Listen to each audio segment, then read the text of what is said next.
आज एकादशी है, देवउठनी भगवान विष्णु की, इसलिए भगवान को सबसे ज्यादा प्रिय है ही क्या? तुलसी का दल। करूंगा मैं आप सबसे महाराज, मान लो कोई व्यापार में अगर तकलीफ हो,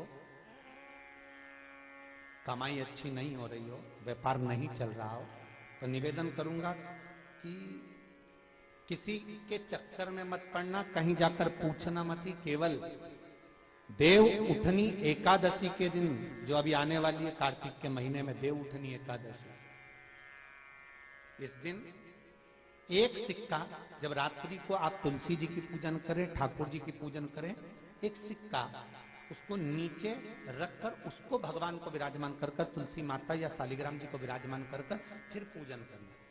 सुबह ब्रह्म मुहूर्त में 4 बजे जब आप देवता को उठाएं, वहां पर जब लीपन करें और उठाने जाएं, उस गन्ने की झोपड़ी के अंदर, तो वो सिक्के को अपने पल्लू में डालकर हल्दी की कटोरी में भरकर दुकान में, व्यापार में, व्यवसाय में रख देना। अगली एकादशी तक बताना जरूर कि कितना लाभ मिला, कितना कमाया आपने, सूचना जरूर देना हो, बताना जरूर कि कितना प्राप्त हो। क्यों?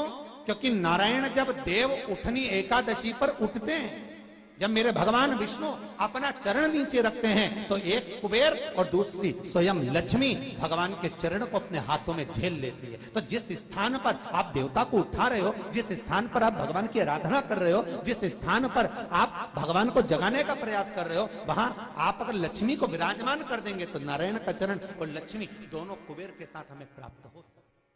कार्तिक के महीने में देव उठनी एकादशी के दिन पीपल के पत्ते को अगर एकादशी और द्वादशी के दिन एक तांबे के पात्र में गला कर रख दिया जाए और उस पानी का आचमन 3 बार करा जाए, तो जिसकी नाड़ियां चोक भी हो जाती है, डॉक्टर बोले इसका बाईपास करना पड़ेगा, उसको केवल 3 आचमन पानी एकादशी और द्वादशी को पीपल के पत्ते का कराया जाए तो अंदर की नाड़ियां भी खुल जाती हैं। पीपल के पत्ते का इतना प्रमाण हमारे विष्णु पुराण में वर्णन है। जैसे चर्म रोगधारी व्यक्ति होता है ना, जिसकी चमड़ी सफेद पड़ जाती है, तो उसको क्या करना चाहिए?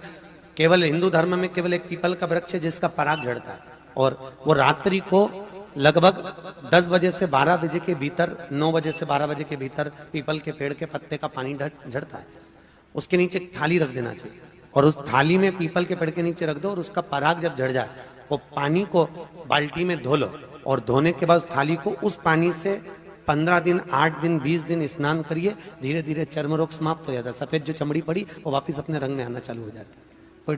आज देव उठनी एकादशी है, बहुत ध्यान देना महाराज।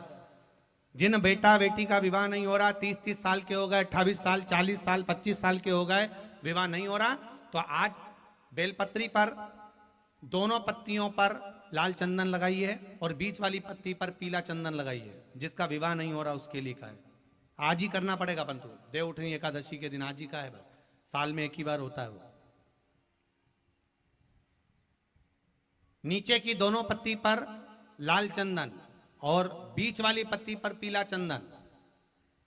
महाराज, पीला चंदन लगाने के बाद में जो लाल चंदन है, उस लाल चंदन से 7 बिंदी पीले चंदन वाली पत्ती पर लगवा दीजिए। जिस लड़का लड़की का विवाह नहीं हो रहा उससे लाल चंदन की 7 बिंदी लगवा दीजिए, और लगवाकर जहां पर अशोक सुंदरी का स्थान है वहां पर उस बेलपत्री को उसका नाम और गोत्र बोलकर, जिस व्यक्ति का विवाह नहीं हो रहा, नाम और गोत्र बोलकर आज रात्रि के समय पर या आज शाम के समय पर उस बेलपत्र को देव उठनी आज एकादशी के दिन भगवान शंकर की अशोक सुंदरी की जगह पर चढ़ा दो, और बाबा से विनती कर लो, बाबा मेरा मंगल विवाह हो, ऐसा निवेदन कर लो। 3 महीने के अंदर विवाह पक्का, भगवान विवाह पक्का करा ही दे। अशोक सुंदरी वाले वो करना आज ही पड़ेगा देव उठनी एकादशी पर। ये प्रयोग बाकी के दिन का नहीं है, केवल देव उठनी एकादशी का प्रयोग। जिसका विवाह नहीं हो, शादी, बेलपत्री का प्रयोग, बस दोनों में अंतर है घृत का और पीले चंदन का। 7 बिंदी लाल चंदन की जब पीला चंदन लग जाए, 7 बिंदी लाल चंदन की उससे लगवाओ जिसका विवाह करना है।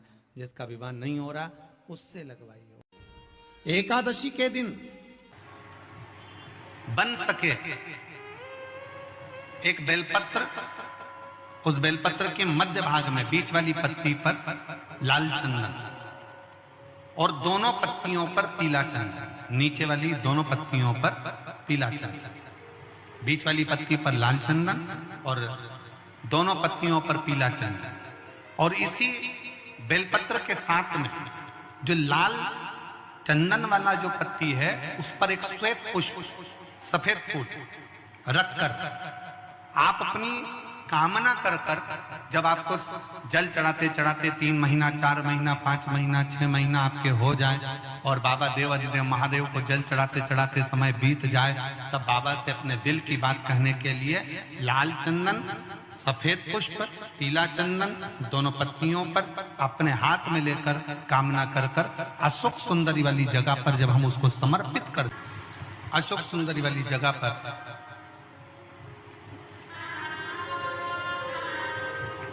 ये शिवलिंग जलाधारी और उसके सामने का जो भाग है उसके मध्य भाग में अशोक सुंदरी का स्थान।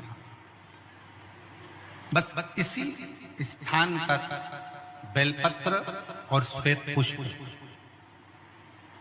बीच वाली पत्ती पर लाल चंदन, आसपास की पत्तियों पर पीला चंदन और वो शिवलिंग की सम्मुख में जो अशोक सुंदरी का स्थान है वहां समर्पित कर। उस स्थान ये रोज नहीं करना, फिर ध्यान देना, कभी कभी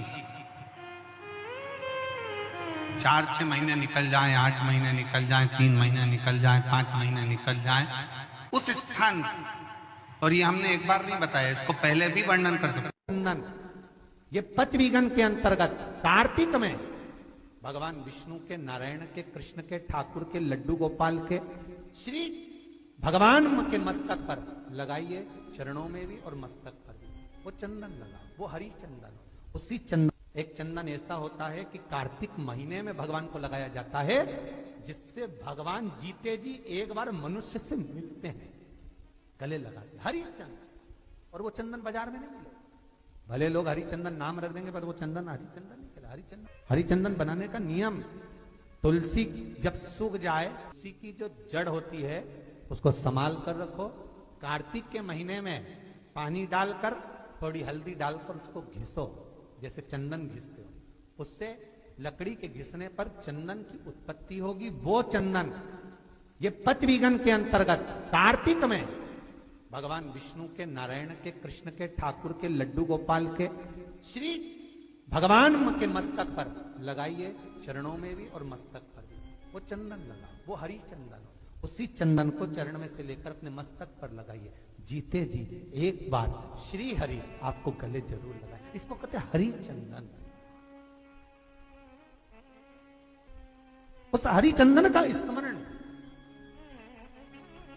उस चंदन का निर्माण सबसे पहले गुणवती ने कर दिया। एकादशी तिथि आए, तुलसी क्यारे की मिट्टी का मात्र तिलक लगा लेता है, तो जो शमशान में उसका पुण्य समाप्त हुआ, उससे 1000 गुना पुण्य वो वापस प्राप्त कर लेता है। मैं तुम्हें वर देता हूं, कार्तिक के पूरे महीने में लक्ष्मी, तुमने मेरे मंदिर में दीप जलाया है, कार्तिक के पूरे महीने में लक्ष्मी तुमने मेरी आराधना करी है, मैं शिव लक्ष्मी आज तुम्हें वर देता हूं कि तुम्हें भगवान नारायण प्राप्त होंगे। और जो कार्तिक के महीने में,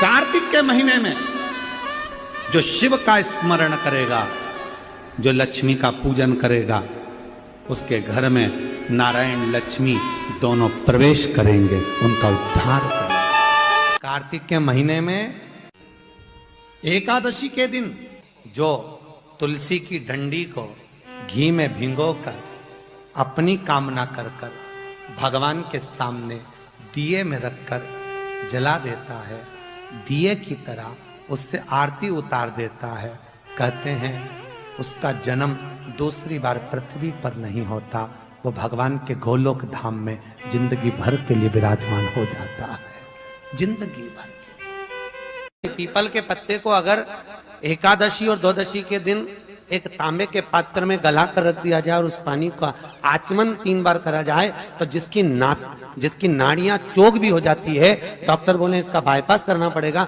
उसको केवल 3 आचमन पानी एकादशी और द्वादशी को पीपल के पत्ते का कराया जाए तो अंदर की नाड़ियां भी खुल जाती हैं। पीपल के पत्ते का इतना प्रमाण हमारे विष्णु पुराण में वर्णन है। जैसे चर्म रोगधारी व्यक्ति होता है ना, जिसकी चमड़ी सफेद पड़ जाती है, तो उसको क्या करना चाहिए? केवल हिंदू धर्म में केवल एक पीपल का वृक्ष है जिसका पराग झड़ता है, और वो रात्रि को लगभग 10 बजे से 12 बजे के भीतर, 9 बजे से 12 बजे के भीतर पीपल के पेड़ के पत्ते का पानी झड़ता है। उसके नीचे एक थाली रख देना चाहिए और उस थाली में पीपल के पेड़ के नीचे रख दो, और उसका पराग जब झड़ जाए वो पानी को बाल्टी में धो लो, और धोने के बाद थाली को उस पानी से 15 दिन, 8 दिन, 20 दिन स्नान करिए। धीरे धीरे चर्म रोग समाप्त हो जाता है। सफेद जो चमड़ी पड़ी वो वापस अपने रंग में आना चालू हो जाता है।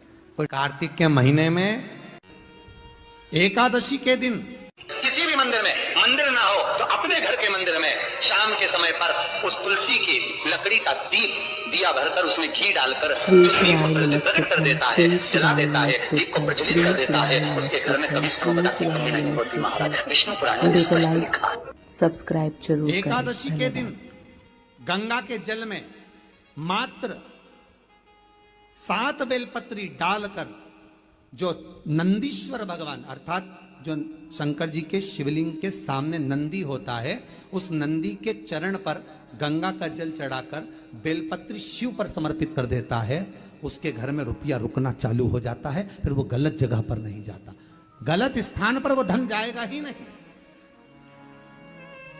बेटा अगर व्यसन में पड़ा हुआ है, मदिरा पान में पड़ा हुआ है, मांसाहार में, जुए आदि में जा रहा है, तुम्हें लग रहा है कि मेरा बेटा गलत मार्ग पर जा रहा है, ये मित्र दोस्ती गलत हो रही है, वो सही जगह पर आ जाए तो हो रही है।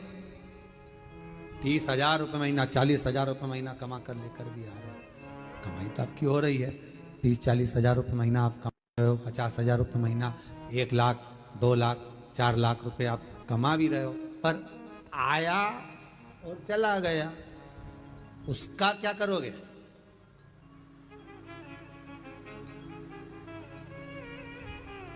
उसका करना क्या है? बहुत सुंदर संवाद है, ध्यान दीजिएगा। जिसके घर में कमाने वाले 2-4 हैं, पैसा तो आ रहा है पर घर में टिक नहीं रहा, डॉक्टर में, पुलिस में, एक्सीडेंट आदि में, कहीं गलत जगह पर, व्यसन में अगर पैसा जा रहा है, जुए में, मांसाहार, मदिरा पान, या कहीं आया पैसा आने में कमी नहीं, आ रहा है पर टिक नहीं रहा, रुक नहीं रहा, कोई मांगने आ गया, दे दिया, फिर वहां से अपने पास नहीं आ रहा, अपन कह रहे हैं भैया हमारा पैसा लौटा दो, नहीं आ रहा।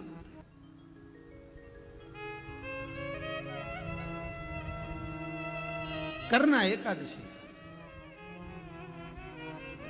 कई लोग इसको धन के लिए भी करते हैं, संपदा के लिए। संपदा के लिए अर्थात जिसका व्यापार नहीं चलता, जिसके घर में पैसा नहीं आता, या नौकरी नहीं लग रही, या सर्विस नहीं लग रही, आप अप्लाई कर रहे हो, जगह जगह जाकर इंटरव्यू भी दे रहे हो और पैसा नहीं आता, तो उसके लिए भी प्रयास किया जाता है। पर उसके लिए यहाँ पर जो धन के लिए करते हैं, उसके लिए विष्णुपदी के लिए करते हैं। मतलब जैसे गंगा के जल में तुलसी के 11 पत्ते डाले जाते हैं।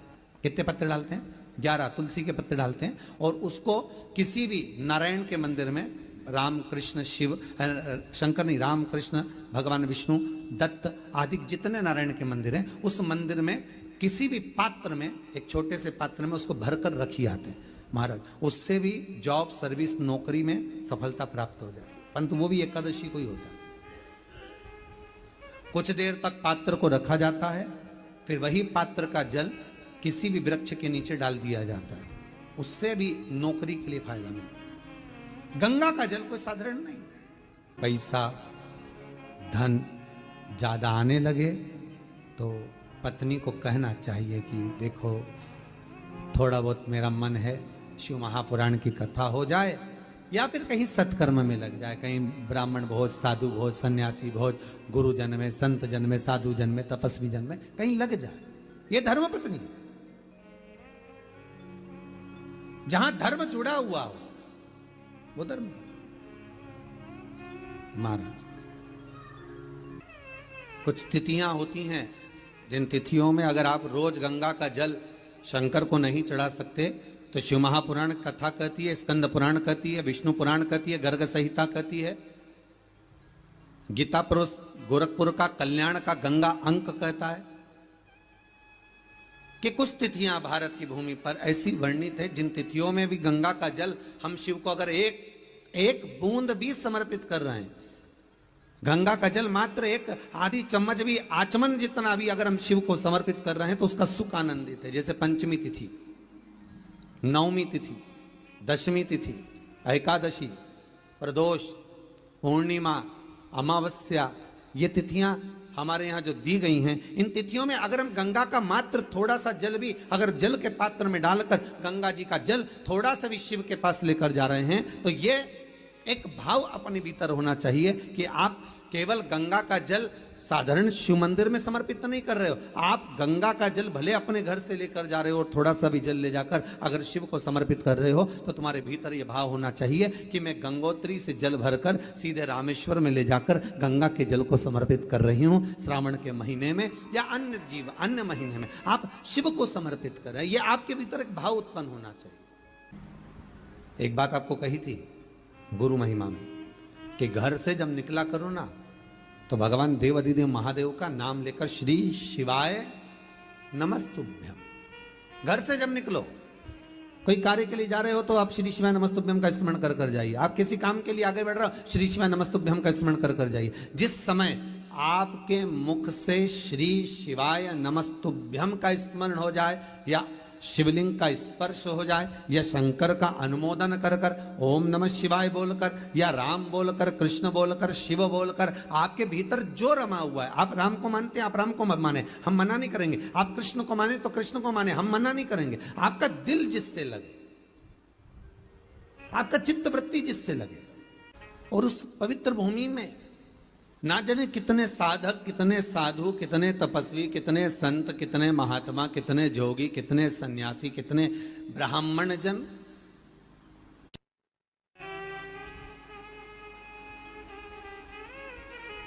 पवित्र भूमि,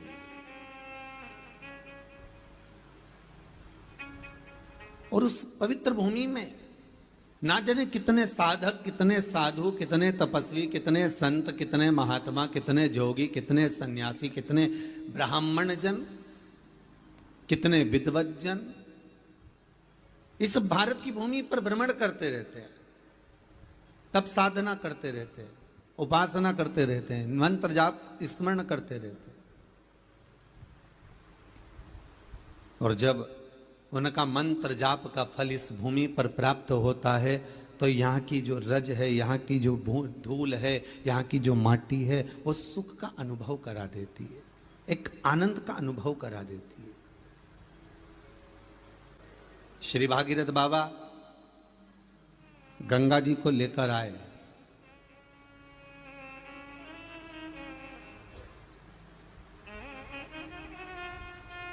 भागीरथ बाबा तो गंगा जी को लेकर आए 60,000 काकाओं के उद्धार के लिए, और वो गंगा भी बहती हुई गौमुख से लेकर चलते चलते चलते चलते वो गंगा भी कलकत्ता तक जब पहुंची है, गंगा सागर तक जब पहुंची है, तो उसके घाट पर, उसके तट पर, गंगा महारानी के किनारे पर जितने जितने भक्त, जितने साधु, जितने सन्यासी, जितने साधक, जितने उपासक, जितने जीव रह रहे हैं, ये गंगा उनका कल्याण कर रही है। और जो उसकी शरणागति में जा रहा है, गंगा उसका उद्धार कर रही है। गंगा किसको संवारती है?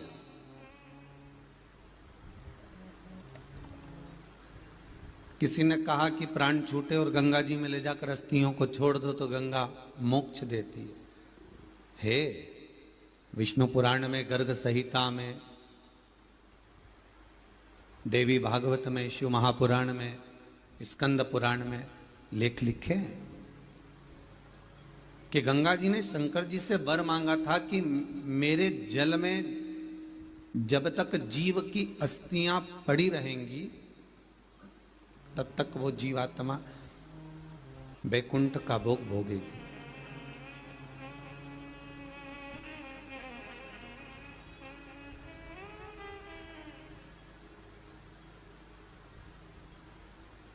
पर गंगा जी ने एक बात और कही है, शिव महापुराण में आपने श्रवण करा ना करा, पर एक बात और गंगा जी कह रही हैं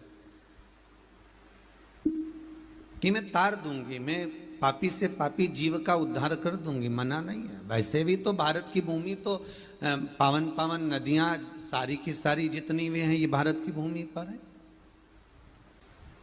ये भारत माता पर विराजमान। सारे के सारे पावन तीर्थ इस भारत की भूमि पर विराजमान है।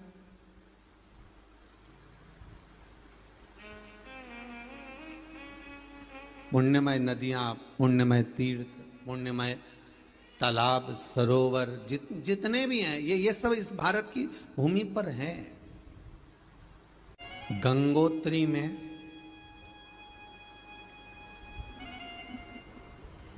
आप लोग गए होंगे, कई लोग गंगोत्री, बद्रीनाथ के जो 4 धाम हैं, यमुनोत्री, गंगोत्री, केदार और बद्रीनाथ। विष्णु पुराण में कहा 3 तरह से मरे हुए व्यक्ति की गति नहीं है, उसको मोक्ष नहीं है। पहला पानी में डूब कर मरा हुआ, दूसरा सर्प के डसे से मरा हुआ, तीसरा स्त्री के हाथ से, नारी के हाथ से मरा हुआ व्यक्ति, इसकी गति नहीं है, मोक्ष नहीं है इसकी। इनकी गति केवल एक है, वो है शिव महापुराण की कथा। अगर कोई पानी में डूबकर मर भी गया है, उसके परिवार का, उसके कुल का व्यक्ति अगर एक बार शंकर की कथा भले यहां आकर ना सुने, टीवी के सामने भी बैठकर सुन रहा है। एकादशी के दिन शंकर भगवान को चावल का दाना चढ़ाना चाहिए कि नहीं चाहिए? किसी ने पूछा कि चावल का दाना एकादशी पर भगवान शंकर को चढ़ा सकते? चावल का दाना शंकर जी को चढ़ाते क्यों है, पहले तो वो समझ।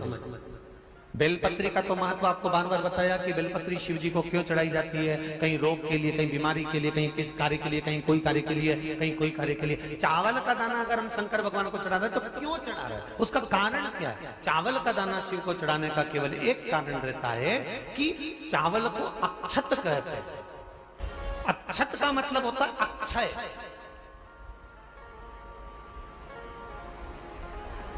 अभी हमारे यहां एक तिथि आने वाली है, अक्षय तृतीया। उसका मतलब क्या होता है? अक्षय, जिसका कभी क्षय ना हो। जब हम भगवान शंकर को चावल का दाना चढ़ाते हैं, जैसे बहुत ध्यान दीजिएगा महाराज, बहुत समझने वाली बात है, बहुत ध्यान से।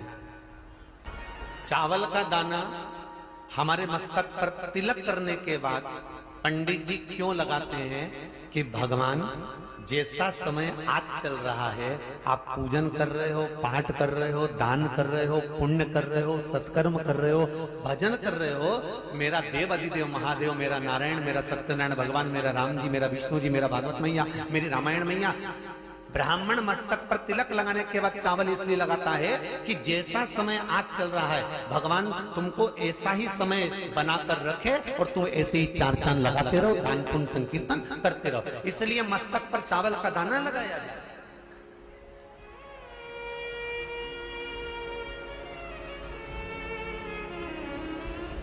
कोई मर जाता है, मरने के बाद जब तक पगड़ी नहीं होती तब तक माथे पर तिलक, चावल का दाना लगाया जाता है। जम के बोलो जरा, नहीं लगाते। किसी पंडित जी से पूछो, ब्राह्मण देवता से पूछो, ब्राह्मण देवता ये कोई मर गया, और हमारा तो नियम है कि हम सिर पे तिलक लगाते हैं, चावल लगाते हैं, या पंडित जी से हम तिलक लगवाते हैं, मंदिर जाते हैं तो मंदिर में जाके तिलक लगवा के हम चावल का दाना लगवाते हैं। क्यों नहीं लगाते? उसका कारण क्या है? जब किसी के मरने के बाद 10 दिन तक, 12 दिन तक मस्तक पर तिलक क्यों नहीं लगाया जाता? 10-12 दिन तक माथे पर तिलक या चावल क्यों नहीं लगाया जाता? उसका कारण है कि ये जो समय आया है, तुम्हारे यहाँ जो गमी हुई है, तुम्हारे यहाँ कोई मर गया है, तुम्हारे यहाँ किसी के प्राण छूट गए हैं, तो ब्राह्मण इसलिए तिलक नहीं लगाता आपको, इसलिए चावल का दाना नहीं लगाता कि ऐसा दिन भगवान अब ना लाए, इसको अमर ना करे, इसको अक्षय ना करे, इसको प्रबल ना करे।